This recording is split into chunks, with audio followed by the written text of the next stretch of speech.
Jadi Maha Suci Allah yang telah memperjalankan hambanya seluruh manusia di waktu malam. Di waktu malam ketika manusianya tidak tahu siapa dirinya. Suatu malam ketika manusianya masih goib diri manusianya. Di suatu malam ketika manusianya belum ada. Itu maknanya lailan malam. Minal masjidil harami ilal masjidil aqsal ladzi barakna. Jadi menurut syariat, raganya Nabi Muhammad yang diperjalankan di suatu malam, malam yang dohir. Minal masjidil harami, masjidil haram yang dohir, yang ada di Mekah sana. Sampai ke masjidil aqsal ladzi barakna, ya di Palestina sana. Semuanya serba dohir. Karena di dalam hatinya belum ada imannya. Masih beriman, masih mengikuti iblis dan setan. Maka yang dibangga-banggakan diri manusianya di hatinya. Tidak sinkron hatinya dengan perjalanan-perjalanan cerita-cerita yang di dalam Al-Quran. Jadi yang dimaksud lailan itu ketika kita diciptakan Allah sejak dari Masjidil Haram, yakni dari tanah yang suci. Kita dibuat, kita diciptakan dari tanah yang suci sampai diperjalankan dari tanah menjadi tumbuh-tumbuhan, dari tanah menjadi hasil dari tumbuhan, buah-buahan, sayuran dan padi, dari tanah sehingga hasil dari buah-buahan, tumbuhan dan padi dimakankan oleh Allah, disuapkan oleh hidup kepada calon-calon kedua orang tua kita, meskipun mereka saat itu masih bayi, masih di dalam kandungan. Kemudian diperjalankan lagi hingga menjadi sperma dan sel telur, diperjalankan lagi oleh uripe Allah menjadi gumpalan darah. Diperjalankan lagi di suatu malam manusia menjadi gumpalan daging. Maka ketika saat menjadi gumpalan daging, manusia diingatkan lagi dan diabadikan di dalam Al-Quran, kutiupkan rohku. Maknanya tak uripi, maknanya ku hidupi dirimu dengan hidupku. Inilah bukti bahwa urip kuwi uripe Allah. Jadi hakikatnya Allah meniupkan rohnya, Allah menghidupi manusianya, Allah menguripi uripe yang ada di badan-badan ini sebenarnya sejak dari tanah, sejak dari Masjidil Haram sudah ditiupkan rohnya. Bila saat dari tanah tidak ditiupkan rohnya, mana mungkin tanah itu bisa berproses? Apakah mungkin ujuk-ujuk langsung jadi gumpalan daging tanpa proses dari tanah? Inilah bukti bahwa Allah lah yang memperjalankan dari tanah sampai menjadi gumpalan daging. Sehingga diproses lagi, digerakkan lagi, diperjalankan lagi menjadi janin. Kemudian dilahirkanlah sebagai bayi yang suci. Kullu mauludin yuladu alal fitrah. Jadi seluruh bayi yang terlahir ke dunia ini keadaannya suci, bersih. Karena manusianya masih belum ada meskipun bayinya sudah ada. Bayi itu suci. Kenapa? Karena manusianya masih malam di hatinya. Manusianya belum wujud di hatinya. Manusianya belum hidup di hatinya. Manusianya belum berkuasa di hatinya. Itulah malam.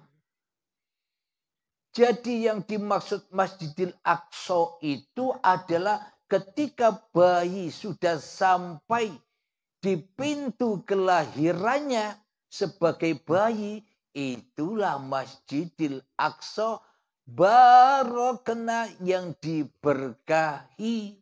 Maknanya di dalam cerita syariatnya kan perjalanan Nabi saat dari Masjidil Haram sampai ke Masjidil Aqsa. Di dalam Masjidil Aqsa sudah ditunggu-tunggu oleh para malaikat, oleh para nabi dan rasul untuk sholat berjamaah.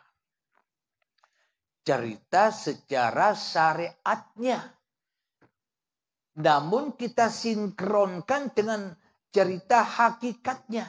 Yakni Masjidil Aqsa itulah bayi yang sudah ditunggu-tunggu oleh ayah dan bundanya untuk kumpul-kumpul bersama.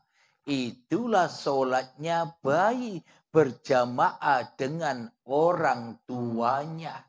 Itulah sambung sinkron antara cerita yang ada di dalam Al-Quran, antara kitab yang ada di luar dan kitab yang ada di dalam. Sambung. Nyata bila demikian. Tidak angen-angen lagi.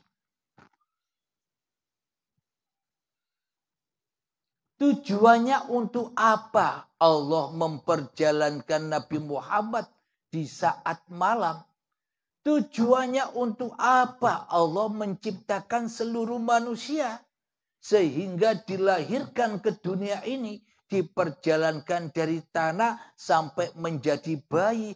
Apa tujuan Allah menciptakan manusia? Tujuannya hanyalah haulahu linuriyahu min ayatina, supaya kita diperlihatkan sebagian tanda-tanda kebesaran kami, kata Allah. Supaya kita bisa menyaksikan Allah. Itulah tujuan Allah menciptakan seluruh manusia.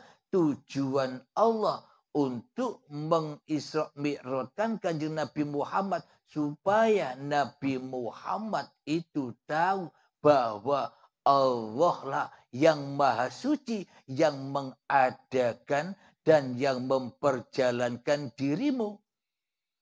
Maknanya diri kita tak punya kuasa untuk berjalan. Apalagi berkuasa untuk sholat dan ibadah. Hidup saja tak punya, kok ngaku-ngaku bisa sholat dan ibadah. Berarti diri kita selama ini hanya menyaksikan ayat-ayat iblis yang selalu mensekutukan ayat-ayat Allah di dalam hati kita selama ini.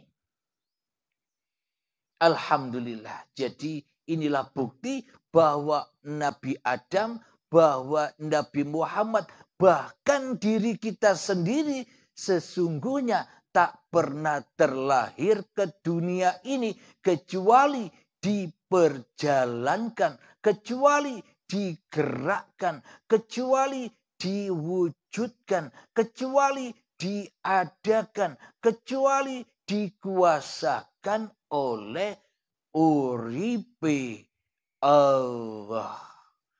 Jelas sudah. Alhamdulillahirabbil alamin.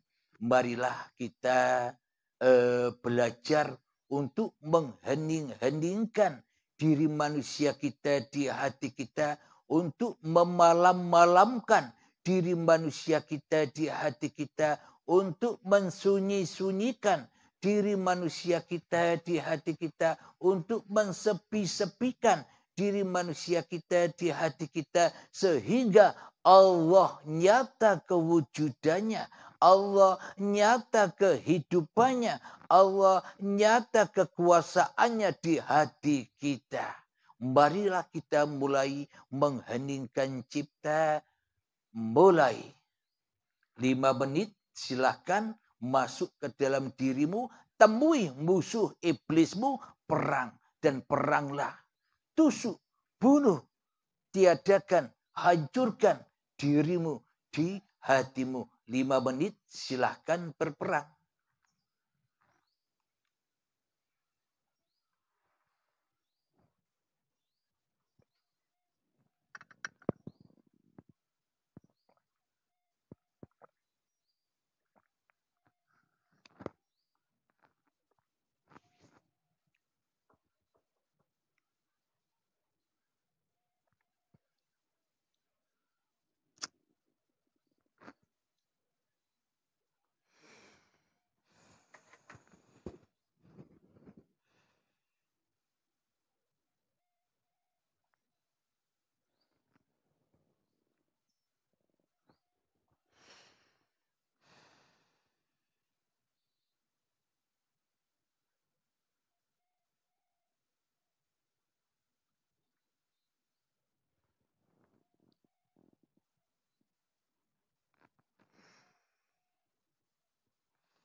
Alhamdulillahirabbil alamin. Mengheningkan cipta selesai. Alhamdulillah, nanti bisa menghubungi admin bila ada kejadian-kejadian apapun di dalam keheningan, kesunyian, kemalaman, dan kesepian itu. Nanti bila bisa dicek di admin apa pengalaman-pengalaman Anda saat mengheningkan cipta. Alhamdulillahirabbil alamin.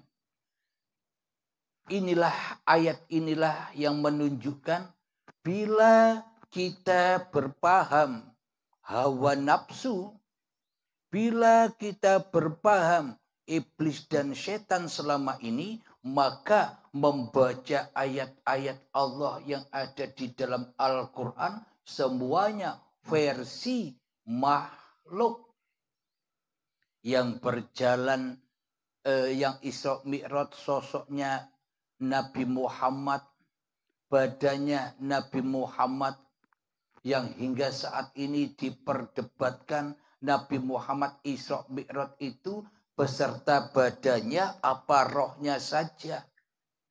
Semuanya serba makhluk.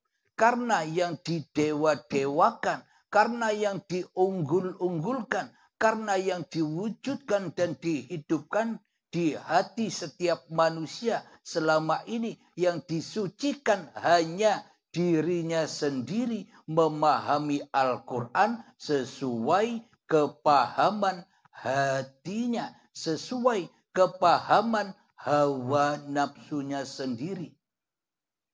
Ini babakan syariatnya. Akan tetapi babakan hakikatnya, membaca Al-Quran ini, maka ketika diri kita sudah rela, sudah ridho, yang ada, yang wujud, yang hidup hanyalah uripe Allah, maka semua perjalanan manusia itu hanyalah diperjalankan Allah, hanyalah diceritakan oleh Allah, uripe Allah sendiri. Inilah iman, inilah takwa, tergantung di dalam hati kita siapa yang wujud, iblis atau Allah. Jadi kalau yang wujud iblis, memahaminya tentang makhluknya yang lebih wujud di dalam hatinya. Pemahamannya serba sosok-sosok manusianya. Tapi bila yang wujud Allah di dalam hatinya, maka hancur leburlah seluruh kewujudan, kekuasaan, dan kehidupan makhluk-makhluknya. Termasuk Nabi Adam dan anak turunannya tak pernah terlahir ke dunia ini kecuali dilahirkan, kecuali diciptakan, kecuali ikut dalam perannya Allah saja. Perannya uripe Allah.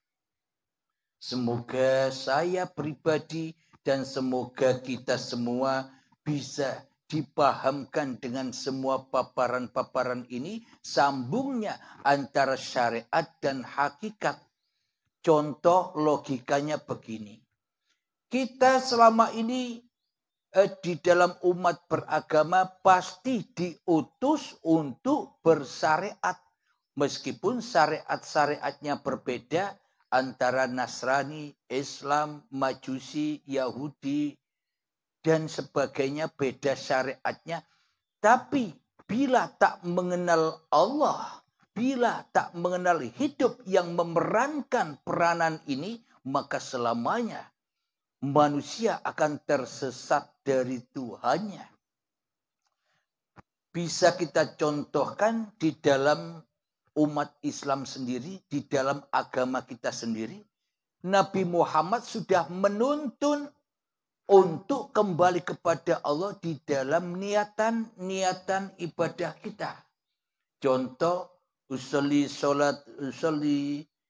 fardu subhi rak'ataini mustaqbilal kiblati adaan lillahi ta'ala, salat subuh. Maka di ujung niat pasti kembalikan semua niatmu kepada lillahi ta'ala, supaya kau tak wujud lagi, supaya kau tak hidup lagi, dan supaya kau tak jadi Tuhan atas hidup dan badan ini. Itulah agama. Itulah agama para nabi dan para rasul, yang mana di dalam hatinya selalu la ilaha illallah. Jadi inilah agama rahmatan lil alamin untuk seluruh manusia. Alhamdulillahirabbil alamin. Semoga saya khususnya dan kita semua mendapatkan hidayah dan ridho dari Allah Subhanahu wa taala. Amin ya rabbal alamin. Sebelum kita akhiri kajian di pagi yang indah dan cerah ini, mari kita gemahkan salawat dzalimin daf'ul bala, agar hati kita tidak zalim lagi kepada diri kita sendiri, agar hati kita kembali terbang menuju wujudullah, menuju uripe Allah. Amin ya rabbal alamin. Allahumma salli ala سيدنا محمد وأشغلي ظالمين بظالمين اللهم صل على سيدنا محمد وأشغلي ظالمين بظالمين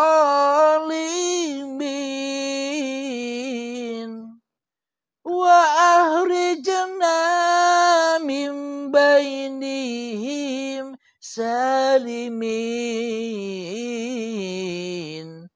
وعلى آله وصحبه أجمعين الحمد لله رب العالمين اللهم يا قاضي الحاجات اللهم يا مجيب الدعوات اللهم يا رافع الدرجات اللهم يا محل المشكلات اللهم يا شافي الأمراض اللهم يا كافي المهمات اللهم يا دافع البليات اللهم اختم لنا بالإيمان اللهم اختم لنا بالإسلام بجاه سيد المرسلين ربنا آتنا في الدنيا حسنة وفي الآخرة حسنة وقنا عذاب النار وصلى الله على سيدنا محمد وعلى آله وصحبه وسلم والحمد لله رب العالمين آخر كلام Assalamualaikum warahmatullahi wabarakatuh.